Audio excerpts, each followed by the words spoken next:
313년 콘스탄틴 대제가 밀라노 칙령을 공포해 기독교를 위시한 모든 종교의 신앙의 자유를 허용하므로 교회는 박해에서 벗어날 수 있었습니다. 그리고 반세기쯤 지난 380년 테오도시우스 대제 때는 기독교가 로마 제국의 국교가 되었습니다.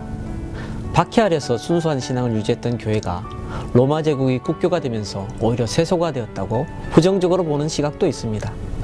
하지만 특정 지역의 기독교가 오랫동안 혹독한 탄압을 받았을 때 교회가 소멸된 경우가 있었던 것을 감안하면 기독교가 신앙의 자유를 얻고 로마의 국교가 된 사실을 부정적으로보다는 긍정적으로 봐야 합니다. 교회를 보존하시고 성장하게 하시는 하나님의 섭리와 경륜을 우리의 좁은 안목으로 비판할 것이 아니라 우리는 오히려 찬양하고 감사해야 합니다.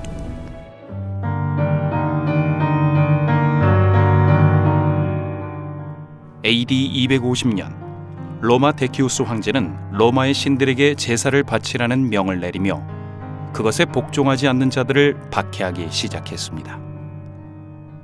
모진 고문에도 신앙을 굳건히 지켜낸 사람들은 고백자라 불렸고 주님을 부인한 성도들은 배교자가 됐습니다.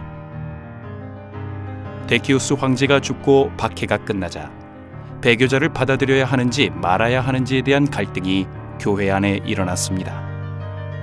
당시 사람들은 배교자들의 허물은 고백자들의 공로로 덮을 수 있다고 여겼고 로마 교회의 키프리안 감독에게 이것을 공식적으로 인정해달라 요청하자 고문으로 배교한 자들은 고행을 하면 죄를 사해주는 제도를 만들게 됐는데 훗날 이것은 면죄부 형태로 다시 나타나게 됩니다.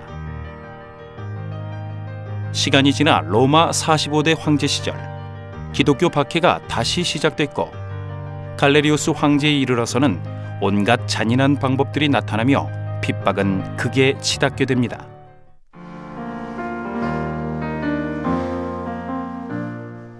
당시 로마는 동로마와 서로마로 분리돼 각각의 황제와 부황제가 다스리고 있었는데 치열한 암투 결과 그들은 서방의 콘스탄틴과 동방의 막센티우스 두 체제가 남게 됐습니다. AD 312년 봄, 콘스탄틴 황제는 막센티우스를 몰아내고 로마 전체를 차지하고자 진군을 시작했습니다.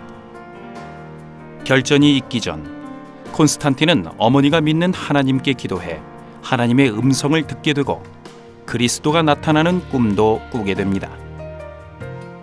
꿈에서 받은 상징의 용기를 얻은 콘스탄틴은 대승을 거두며 로마를 통일시켰고 AD 313년 그의 동료 리키니우스 황제와 함께 밀라노 칙령을 발표해 기독교 박해를 중지하고 신앙의 자유를 선포하며 빼앗긴 교회의 재산을 돌려주었습니다.